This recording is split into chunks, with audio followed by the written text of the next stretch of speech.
Cervical के लिए ये बहुत ही, एक तो ये भी है सर्वाइकल के लिए, और दूसरा अंगूठे के पहले और दूसरे ज्वाइंट के बीच में ये जो एरिया है, इसको हम अंगूठे से ऐसे ऐसे दबा सकते हैं। ऐसे अंगूठे को पकड़ा और इस हड्डी से दूसरे अंगूठे की हड्डी से यहां रखा और ऐसे लेफ्ट राइट, ऐसे फिसलता है ना क्योंकि चिकना है, तो एक बार लेफ्ट एक बार राइट, अंदर की नस दबती है। और जिसको ज्यादा दर्द है उसको बहुत ज्यादा दर्द होता है, अपने से कम दूसरे से ज्यादा होता है। फिर यहां पे एक पेन रखते हैं और उस पेन को ऐसे ऐसे रोल करते हैं। ठीक, पेन को यहां रखा और पेन को ऐसे पकड़ के ऐसे रोल किया 100 बार, या 1-2 मिनट किया, कम से कम 3-4 मिनट तो कर लेना चाहिए। जब भी दर्द होता है तुरंत लाभ मिलता है। बहुत ज्यादा गर्दन जकड़ गई है, दर्द हो रहा है, 1 मिनट किया तुरंत गर्दन हिलने लगी, तुरंत लाभ, ऐसे चमत्कार लगता है। तो ऐसा प्रतिदिन कर लेते हैं। लेकिन ये नहीं कि योग नहीं किया और केवल एक्यूप्रेशर ही कर रहे हैं। योग नहीं किया तो सब बेकार।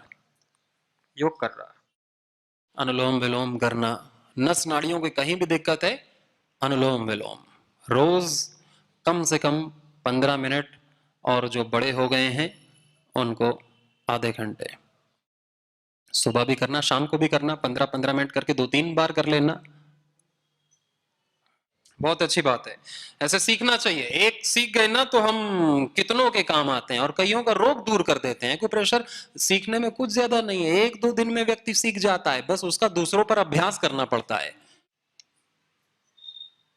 L4 L5 में तकलीफ है, बच्चेदानी में गांठ है। बच्चेदानी में गांठ है तो अपने वैद्य से मिल लेंगे, चिकित्सालय में वो औषधि बताएगा।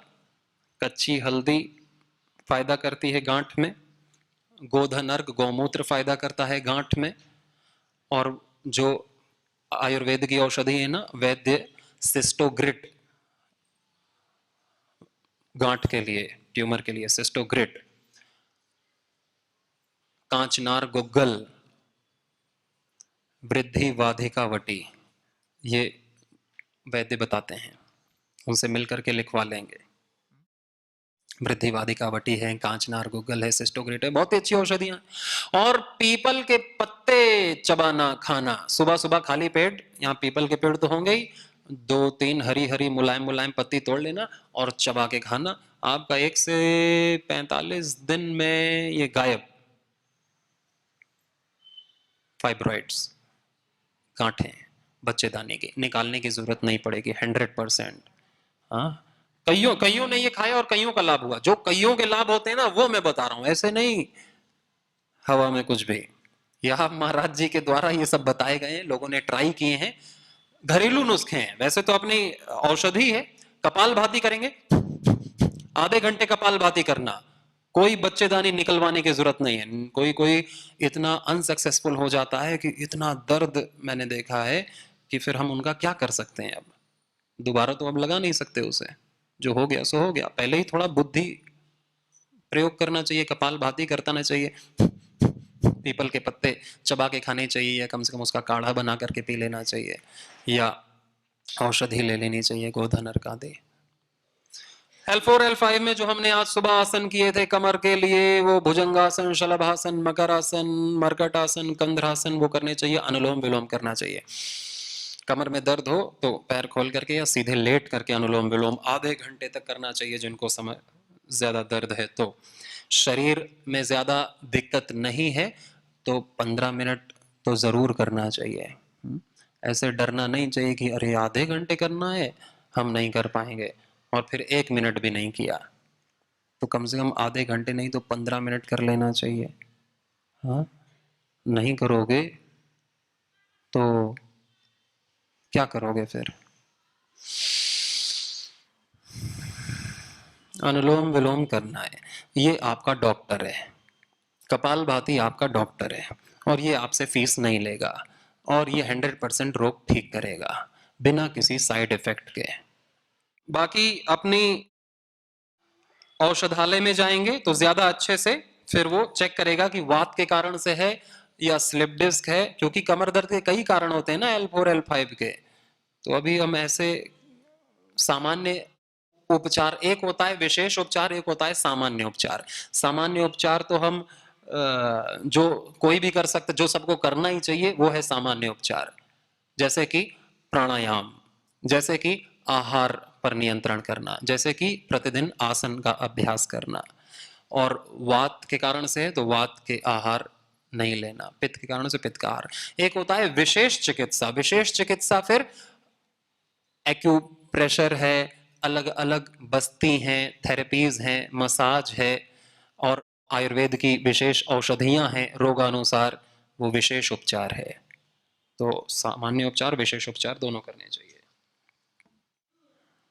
और अनुलोम विलोम कर रहे हैं आप, कपाल भाती अनुलोम विलोम।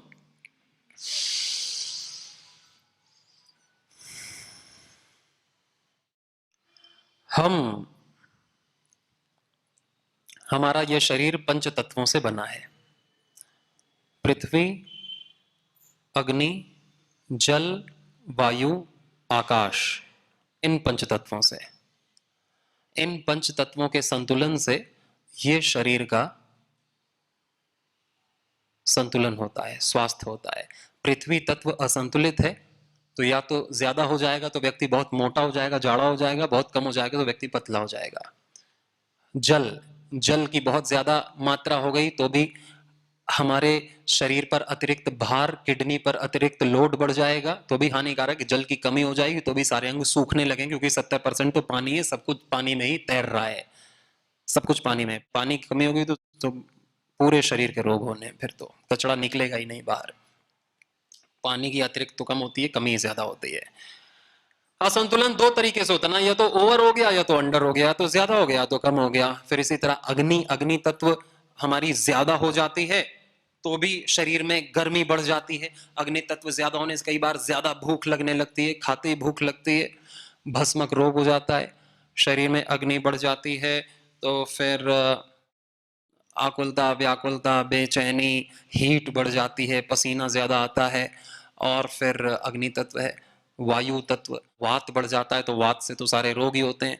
वात कम हो जाएगा तो भी हानि हो जाएगी, क्योंकि वात से ही तो सारा संचार, वात से ही तो हो रहा है। सारा ट्रांसपोर्टेशन जो भी हो रहा है शरीर में, आवागमन, वो सब वात के कारण से ही तो हो रहा है, तो वो आवागमन रुक जाएगा। इसी तरह आकाश तत्व है। आकाश कहते हैं फ्री स्पेस को। फ्री स्पेस कम हो जाए शरीर में तो भी हानि होती है, फ्री स्पेस ज्यादा हो जाए तो भी। तो संतुलन जरूरी है, पंच तत्वों का संतुलन। केवल गोली खाने से स्वास्थ्य आ जाता है, ये बहुत ही बचकानी फिलॉसफी है। ठीक, ये भारतीय तो नहीं है, भारतीय है सर्वांगीण, सर्वांगीण, होलिस्टिक। कि भाई अब एलोपैथी का डॉक्टर प्राण के बारे में कुछ जानता है? प्राण के बारे में वो कुछ भी नहीं जानता है। एलोपैथी का डॉक्टर मन के बारे में भी कुछ नहीं जानता है, विचार के, भावनाओं के स्तर पर। पंचकोश तो दूर की बात है, पंच प्राण तो और दूर की बात है, इंद्रियां तो और दूर की बात है, चक्र तो और दूर की बात है। वो आपसे आपके डाइट हैबिट्स के बारे में नहीं पूछता, ना कोई कमेंट करता है कि आप क्यों खाते हो, कब खाते हो। आपकी दिनचर्या के बारे में भी वो कोई कमेंट नहीं करता है, ना पूछता है, कोई मतलब नहीं उससे। ना आपके जो है अभ्यास क्या है, उठने जागने के बारे में, खाने पीने के बारे में कोई नहीं पूछता है। बस रोग ये है, ये दवाई ले लो, बाकी कुछ भी खाओ, कभी भी सो, कुछ भी करो, अगले महीने आ जाना, दवाई खत्म हो जाए तो टेस्ट करा लेना, फिर मैं दवाई लिख के दूंगा। ऐसे करता है। उसकी खुद की दिनचर्या खराब हो रखी है, वो क्या तुमको पाठ पढ़ाएगा? उसका खुद का सोना जागना, खाना पीना, सिगरेट, दारू, मुर्गा खुद चल रहा है उसका। सबकी बात नहीं कर रहा हूं, बहुत अच्छे डॉक्टर्स भी होते हैं, गजब के डॉक्टर्स होते हैं, योग करते हैं, योग की प्रेरणा देते हैं, एलोपैथी देते हैं, लेकिन कहते हैं इससे बचो, आयुर्वेद में आओ, योग में आओ, पूरी दिनचर्या ठीक करने की बात करते हैं। अच्छे डॉक्टर्स होते हैं, लेकिन वो कम है, वो 100 में 1 मिलेगा। और आपका भाग्य हो गया तो मिलेगा, जैसे अपने आदरणीय भ्राता जी ऐसे योगी डॉक्टर से, ऐसे योगी डॉक्टर से तो कितनों का कल्याण होता है, जितना और किसी प्रोफेशन से भी नहीं होता। एक डॉक्टर योगी बन गया ना, तो फिर तो पेशेंट्स को करना ही पड़ता है, क्योंकि वो डॉक्टर की बात ज्यादा मानते हैं, अपनी बात कम मानते हैं, डॉक्टर की ज्यादा मानते हैं। हम कितना भी 100 बार कहें योग करो नहीं करेंगे। डॉक्टर एक बार कहते अरे अनुलोम विलोम करते हो, कल से मत करना, वो नहीं करेगा। क्यों नहीं कर रहे? डॉक्टर ने मना कर दिया है। आपके कहने से क्या होता है? डॉक्टर ने मना किया है, हम नहीं करेंगे। अरे पेट में दिक्कत थी, कपालभाति करने को डॉक्टर ने मना किया। डॉक्टर कुछ नहीं जानता योग के बारे में, फिर भी योग के बारे में कमेंट कर रहा है कि नहीं? ये उसका अधिकार क्षेत्र तो नहीं है, उसके योग के बारे में कुछ जानता नहीं, ना ज्ञान प्राप्त किया, ना डिग्री प्राप्त की, लेकिन कह रहा है नहीं करना, योग नहीं करना, दवाई खाते रहो। तो इसलिए योग गुरु की सुने, जिसको पूरा नॉलेज हो शरीर का, उसकी सुननी चाहिए। पंच तत्वों के लिए पृथ्वी तत्व कैसे संतुलित होता है? सम्यक आहार लेने से, मल का निष्कासन अच्छे से हो, पृथ्वी तत्व संतुलन होता है। व्यायाम करने से, अच्छे से शौच जाने से पेट साफ होता है। अच्छा आहार लेने से, ऑर्गेनिक रॉ फूड लेने से पृथ्वी तत्व संतुलित होता है।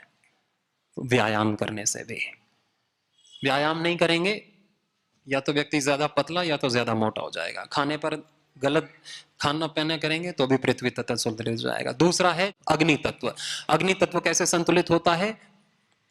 सूर्य, सूर्य स्नान,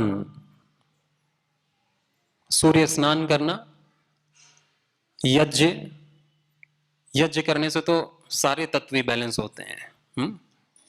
वो तो यज्ञ करने से, सूर्य स्नान करने से अग्नि तत्व, और उपवास करने से अग्नि तत्व बैलेंस होता है। जठराग्नि अच्छी होगी, उपवास करने से भी अग्नि तत्व। अग्निसार आदि क्रियाएं का अभ्यास करते हैं। योग, योग से भी सारे तत्व बैलेंस होते हैं। दूसरा वायु तत्व, प्राणायाम करने से, भस्त्रिका, अनुलोम विलोम, कपालभाति, प्राणायाम करने से वायु तत्व संतुलित होता है। और वायु तत्व संतुलित होता है जो है बाहर के वातावरण में टहलने से, घूमने फिरने से। अंदर अंदर रहते हैं ना एकदम, तो वायु दूषित हो जाती है। प्राणायाम सबसे अधिक वायु को संतुलित करता है। अगला है आकाश तत्व।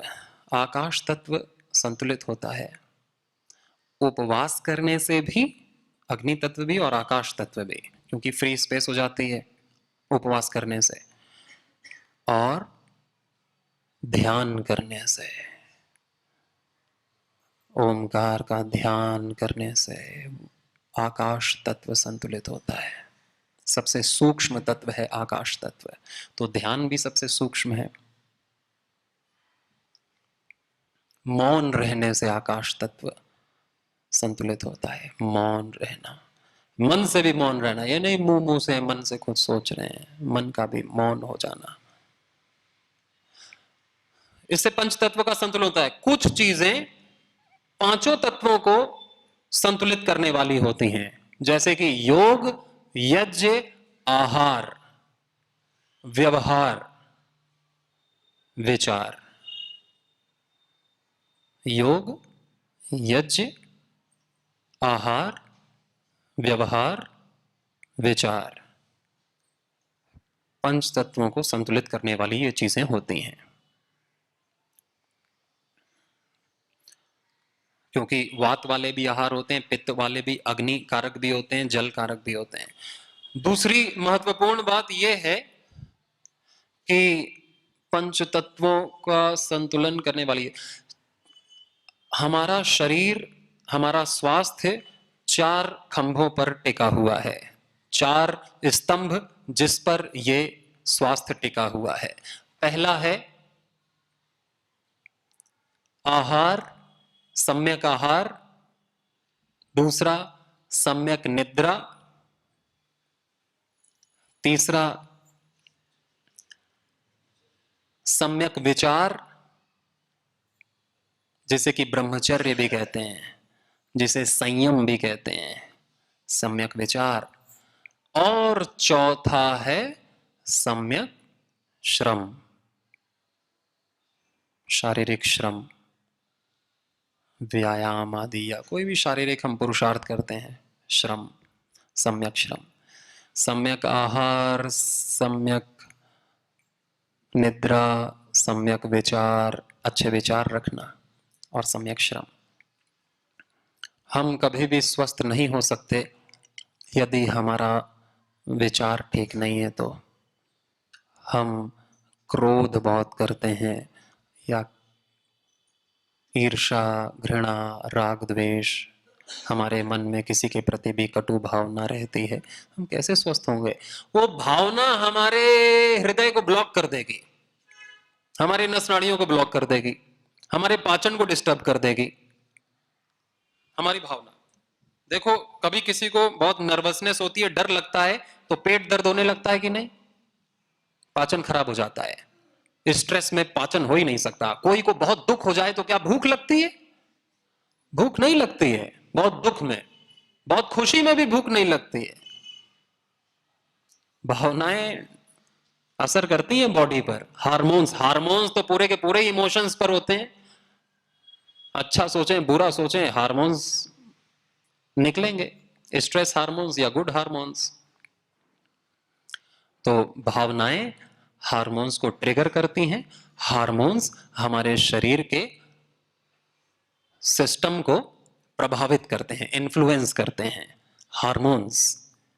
इसलिए ज्यादा चिंता तो नॉर्मल चीज है, चिंता करना कोई बुरी बात नहीं है, चिंता करने से कोई हानि नहीं होती, लेकिन वो चिंता लगातार बनी रहे तो उसके लिए हमारा शरीर नहीं बना है। ये चिंता 4-5 घंटे, 1 दिन, 2 दिन, सप्ताह भर, मर जाएगा आदमी। कब तक चिंता? थोड़ी देर के लिए चिंता वाजिब है, कर सकते हैं, कर होती है, इसीलिए तो वो हार्मोन्स हैं। चिंता होगी, अब वही हार्मोन्स अभ्यास हमारा होता रहे, तो इसलिए अपने को विचार पर ध्यान देना है। जो भी बाहर की पढ़ाई पढ़ते हैं वो ऐसा ही बोलते हैं कि यज्ञ करने से पॉल्यूशन होता है, योग करने से हानि हो जाती है, योग नहीं करना चाहिए, मांसाहार खाना चाहिए, दूध घी नहीं खाना चाहिए क्योंकि इससे फैट बढ़ जाता है, इससे हृदय रोग हो जाता है। हाँ, रिफाइंड तेल जरूर खाना चाहिए। हाँ, फास्ट फूड और चॉकलेट और सारी गलत चीज़ें जरूर करनी चाहिए क्योंकि ये की मांग है शरीर की। शरीर प्रकृति के विरोध में नहीं चलना चाहिए। अब्रह्मचर्य खूब करना चाहिए। ये सब नॉर्मल चीज़ें हैं। कभी भी हमें संयम वाला जीवन नहीं जीना चाहिए। और वैसे ही उनके डॉक्टर भी हैं, वैसा ही आचरण अभ्यास करने वाले, और वही वो बताते हैं। तो अपने को सावधान रह करके चीज़ों को थोड़ा बुद्धि से सोचना चाहिए कि ये डॉक्टर जो कह रहा है ये ठीक भी है कि नहीं, क्योंकि वो वही कह रहा है जो उसको पढ़ाया गया है। ठीक, उसका खुद का जीवन का कोई अनुभव नहीं है, लेकिन जो मैं बता रहा हूँ वो मेरे जीवन का भी अनुभव है, और वो सारे अपने गुरु के अनुभव, जीवन का अनुभव, ऋषियों के जीवन का अनुभव, कितने बड़े बड़ों के जीवन का अनुभव है, मेरे ही नहीं कितने योग साधकों के जीवन का अनुभव है। ये जो करेगा उसके जीवन का अनुभव बनेगा। एक एक घरेलू उपचार, एक एक नुस्खा, ये योग, ये यज्ञ, कितने के जीवन का अनुभव है। आप स्वामी यज्ञ देव जी तो पूरा यज्ञ के प्रचार प्रसार में लगे ही रहते हैं। उनका यूट्यूब चैनल देखो ना, लिख दो स्वामी यज्ञ देव और फिर खोलो उनका चैनल, उनमें पूरी प्लेलिस्ट बनी है कि किसको किसको यज्ञ से वात पित्त कफ रोग दूर हुए, इनफर्टिलिटी दूर हुई है, गांठ दूर हुए, मानसिक रोग दूर हुए हैं, दमा अस्थमा दूर हुआ है। तो लोग झूठ थोड़ी बोलते हैं। सर्दी जुकाम नहीं, एलर्जी दूर हो जाती है। अहमदनगर के अपने निमसे जी हैं, तो उनको पहले बहुत एलर्जी होती थी, लेकिन फिर यज्ञ करते हैं, यज्ञ में भस्त्रिका करते हैं 5 मिनट, उनको फ़ोन करके बताया कि स्वामी जी मेरी सालों से एलर्जी थी, योग भी करता था नहीं दूर हुई, यज्ञ करना शुरू किया, मेरी एलर्जी दूर हो गई। तो इससे ये चीज़ें लोगों के जीवन का अनुभव है, तभी ये इतना फल फूल रहा है। संडे के दिन अपने घर में हवन करके फिर उसके अंगारे पर थोड़ा घी और गूगल डाल करके ये गूगल सबको दे रहे हैं। अभी मुझे खुशी है, लगभग 10,000 से ज्यादा हवन कुंड और 10,000 ये छोटा ये तांबे वाला भी दे रहे हैं और जो है 50-100 रुपए में आपको मिट्टी वाला भी दे रहे हैं।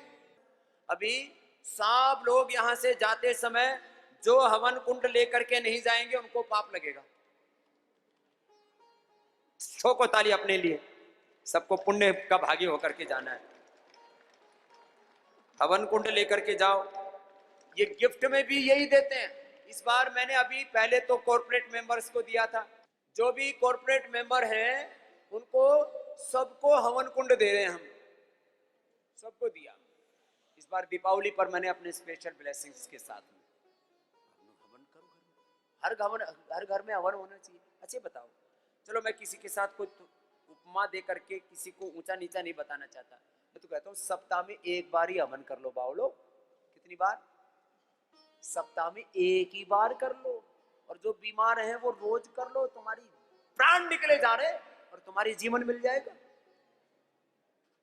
तो अब संडे के दिन कितने लोग हवन करेंगे? जरा हाथ उठाओ।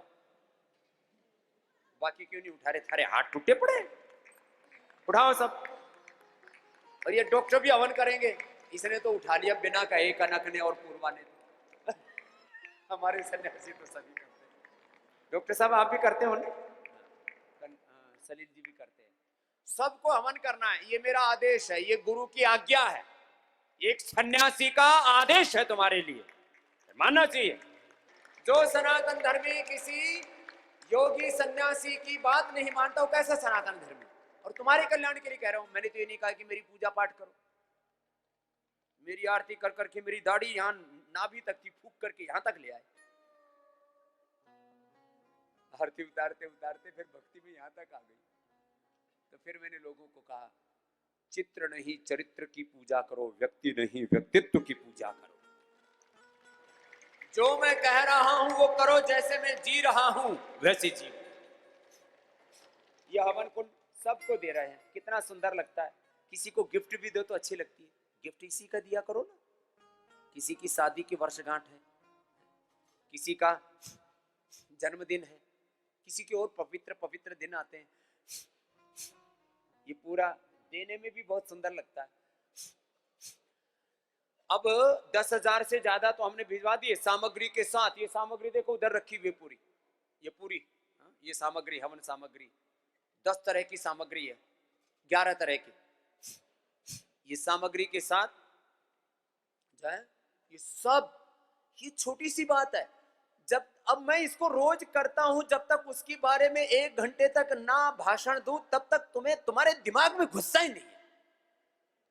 ये आदमी इतना नासमझ, इतना नादान, इतना बेहोशी में रहता है, इतना चीजों को इग्नोर करता है। तो ये हवन कुंड और ये सामग्री इतनी जबरदस्त है। एक बार अभिनंदन है हमारे इन सारे सन्यासियों का भी, योगाचार्यों का भी, जो 21 हवन कुंडों पर बैठ करके आपको ओ योगाग्नि में, यज्ञाग्नि में तपाते रहते हैं और आपके जीवन के पुण्य बढ़ाते रहते हैं। यहाँ कुछ उपचार तो आपका अनजाने में हो रहा है। ऐसे ही ये महातीर्थ है, निरामयम योगग्राम पतंजलि योगपीठ। क्या है बोलो? महातीर्थ। यहाँ योग होता है, यहाँ यज्ञ होता है, यहाँ गौ सेवा होती है, यहाँ वेदाध्ययन होता है, यहाँ सनातन धर्म के सारे तत्वों का अनुष्ठान किया जाता है।